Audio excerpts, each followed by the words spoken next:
Welcome YouTube to what is absolutely a masterpiece of a motorcycle by Honda, the Trail 125.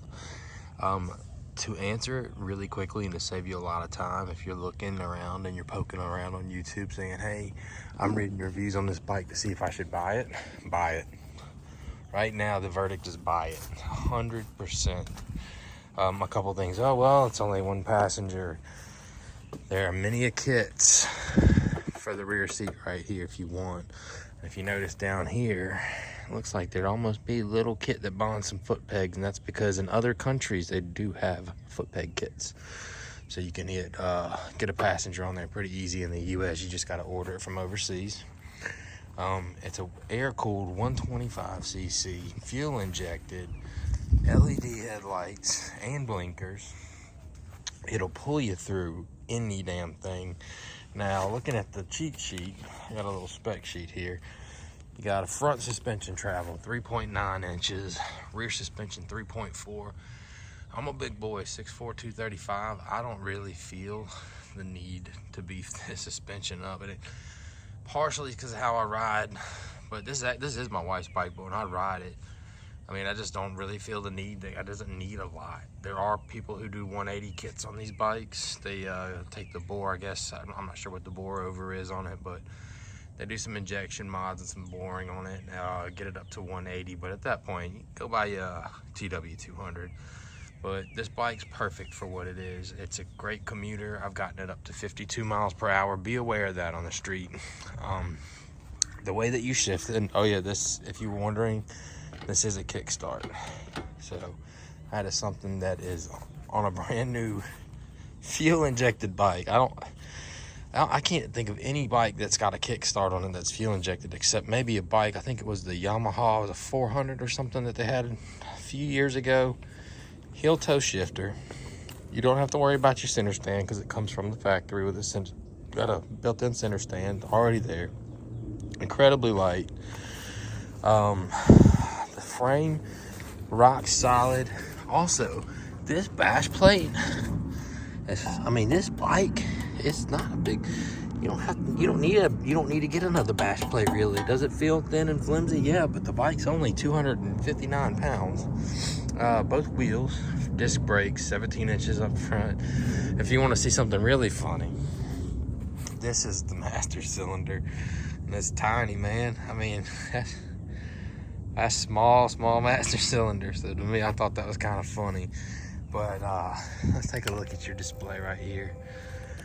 Now, you got in the camera, it's a little more difficult to see, but and then riding down the road, I see it fine. And this is a light miles. I took it to work the other day, actually, in the rain, and felt fine on it. Very, very stable. And if you want, these come with some monstrous windscreens, not to get too far off topic. And I think, I'm not sure if they mount, it might mount right in here, but big windscreens to keep wind off of you if you want. But this is that bike that, that made companies like Honda. If you want to know a couple little secrets too, how deep of water can you go in? Right here is the top of your air box. So you can sink this bastard. Don't quote me, but you can sink this. But this right here pretty much is the level that you can go without drying that bike out. But I love everything about it. There's no I don't have any hot take on this bike that would tell me to tell a person, there's a little toolkit by the way, that would tell me to tell a person not to buy this motorcycle. Listen to this. This is another thing. I'm not a loud bike fan.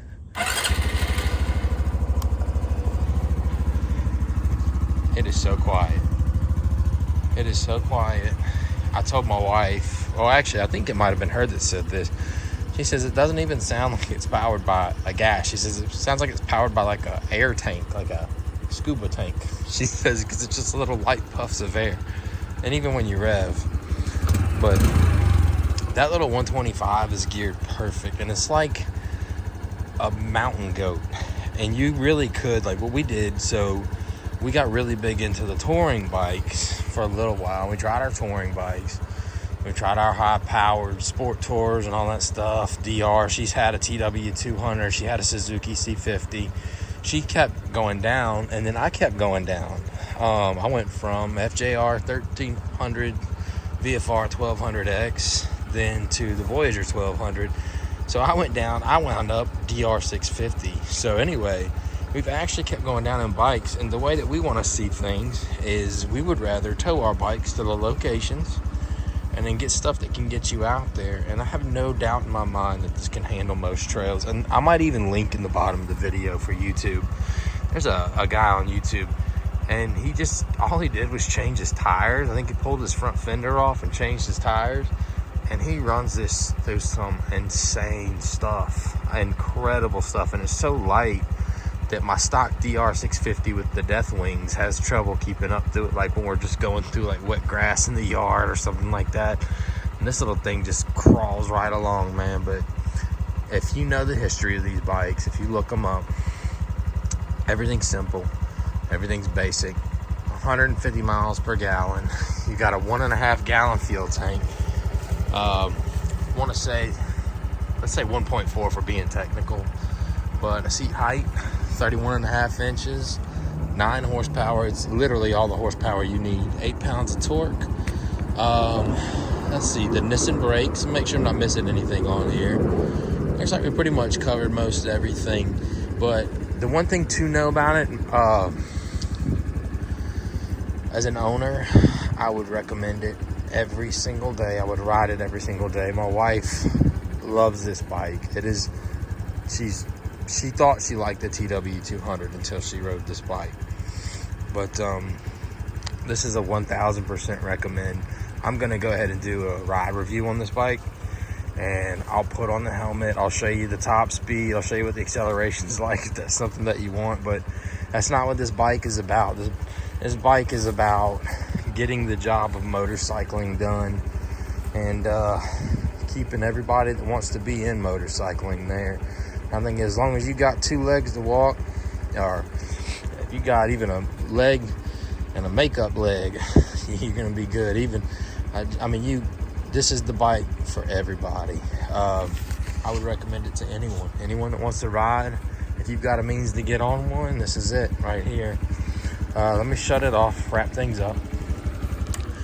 So I may put some afterthoughts into this video right now. I'm gonna go ahead and just take a look at the footage, make sure I'm not missing anything in here, and then we'll get it prepped for the ride along. But until then, hope you enjoyed it, and see you soon. Okay, so as per usual, wouldn't be a review done by me if I didn't forget one major thing. We got a great look at this bike, but there is something that's obviously hard to see on the bike.